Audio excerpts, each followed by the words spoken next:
International Monetary Fund (IMF) worried about Nigeria's ability to service external loans. Opposition parties consider joint presidential candidate. European Union assures Independent National Electoral Commission (INEC) of support for people with disabilities. Association of Nigerian Nurses join health sector strike. These and more stories in a moment. I am MONDTARY with the AM News on Television Nigerian.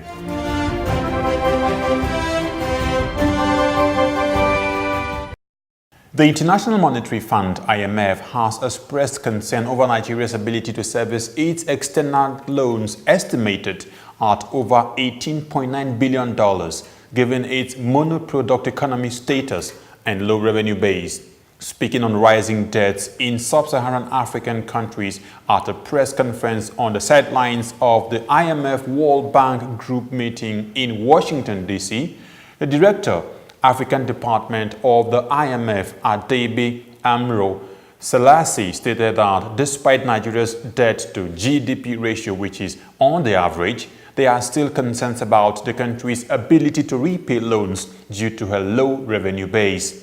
However, Nigeria's Finance Minister Kemi Adeosun, who shared the concerns of the IMF, however, maintained that there is no cause for alarm since the country's debt profile is relatively low at less than 20%, maintaining that Nigeria will continue to manage her debts responsibly. A leader of the coalition of 42 registered political parties, Onwuboya Breadforth, has revealed that the coalition is currently considering a plan which will see the parties joining forces to wrestle power from the ruling All Progressives Congress (APC) from office in the 2019 general elections.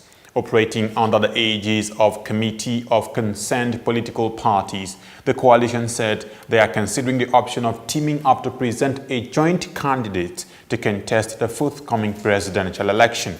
Some of the opposition parties which were part of ongoing talks to reach a memorandum of understanding are Allied Congress Party of Nigeria (ACPN), Freedom and Justice Party (FJP), Unity Party of Nigeria (UPN), New Nigeria People's Party, Social Democratic Party, Democratic People's Party (DPP), and All Progressives Alliance (APA), among others.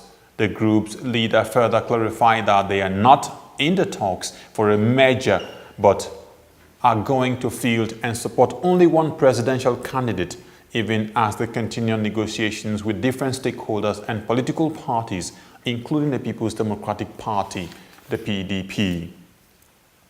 Meanwhile, the European Union Centre for Electoral Support (ECES) has assured Independent National Electoral Commission (INEC) of continuous support to ensure inclusion of persons with disabilities in the electoral process.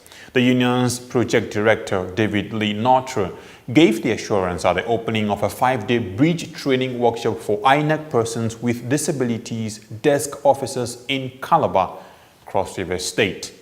While assuring of this union's commitment to building the capacity of INEC personnel ahead of the 2019 general elections, the project director further explained that the workshop was organized to provide tools for participants to view elections from inclusive perspectives, as well as to bridge the gender gap in the Nigerian electoral system. Global statistics indicate that many people are living with various forms of disabilities across the world, with as high as 10 to 15% of every population. Still ahead, Association of Nigerian Nurses join health sector strike, plus more on sports and the foreign scene. Stay tuned. For almost a decade, the Nigerian army have given their all to ensure that our dear country is not overrun by Boko Haram insurgents. Some have in the process paid the ultimate price, while many will forever live with indelible scars occasioned by their determination to protect the country, no matter the hurdle. Despite these, they have remained resolute and undaunted, and today, all territories the insurgents once took control of have been recaptured and normalcy restored. And now, for the first time in a long time, the end of Boko Haram is foreseeable. Therefore, the wisest thing for the remaining insurgents to do is to surrender today or face total destruction from the army. Remember, the Nigerian army will stop at nothing to ensure that total peace is restored in all parts of the country. So, be wise and embrace peace today or get ready to be ruthlessly dealt with. This message is brought to you by the Coalition on Conflict Resolution and Human Rights in Nigeria.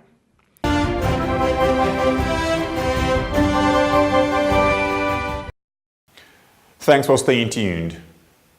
The National Association of Nigerian Nurses has directed its members in all health institutions in the country to join the ongoing strike by the Joint Health Sector Union. Leader of the group, Abdul Rafiu Adeniji, said the federal government has failed to address most of the challenges facing the health sector. Following its National Executive Council meeting held in Abuja, the body directed all nurses and midwives in all federal government hospitals to immediately begin strike. He, however, warned that nurses and midwives at the states and local governments across the country will also join the strike if, after a week, the situation remains the same and government refuses to meet their demands. Adeniji lamented the poor funding of the health sector and called on the federal, state and local governments to give health funding a priority by increasing budgetary allocation to the health sector. On the foreign scene, Armenia's Prime Minister says Sarkisyan resigned on Monday after mass protests against his election, seen as a blatant power grab by the opposition just days after he took office. After serving for a decade as president, Sarkisyan was last week elected prime minister by lawmakers in a move the opposition said was designed to extend his rule under a new parliamentary system of government. Groups of young men briefly blocked roads in Yerevan with hundreds of students marching arm in arm, holding Armenian flags earlier on Monday, while protesters had denounced Sarkisyan and called on a 63-year-old to stand down. Sarkisyan, a shrewd former military officer who was first elected president of the impoverished Moscow-allied country in 2008, was re-elected in 2013 with his second term and final term ending on the 9th of April. He reportedly apologized to the people in his resignation statement. Welcome to Living Treasures Academy. Enjoy a conducive and serene learning environment. Qualified and experienced teachers. Equipped computer laboratory and library. Secured atmosphere. Extracurricular activities. An all-embracing curriculum for total development of the child. Comprehensive education for leadership. Join us today from crèche to secondary levels.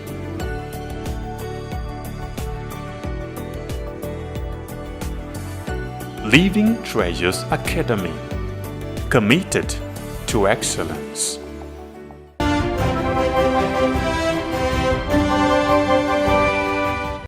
Sports news. Nigerian striker Sadiq Umar says he'll be ready to lead the line for the Super Eagles in the 2018 FIFA World Cup in Russia if he is called upon by Nigerian coach Gernot Hall.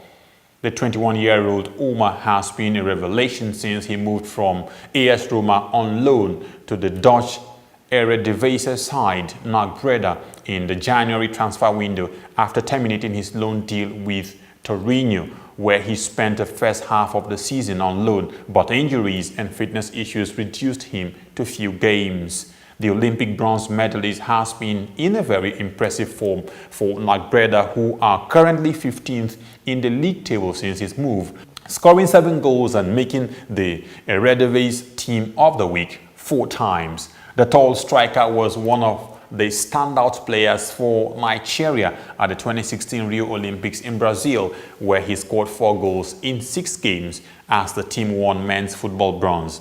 He has also been playing a crucial role in Nigeria's survival in the Eredivisie. And to end the news, a recap of the major stories. International Monetary Fund (IMF) worried about Nigeria's ability to service external loans. Opposition parties consider joint presidential candidate. European Union assures Independent National Electoral Commission (INEC) of support for people with disabilities. Association of Nigerian Nurses join health sector strike. That's the news on Television Nigeria this morning. And just before we go, let's leave you with the fact that your vote can make the difference. So get your permanent voter card today. Thanks for watching. I am MONDTARY. Do have yourself a fabulous Tuesday morning.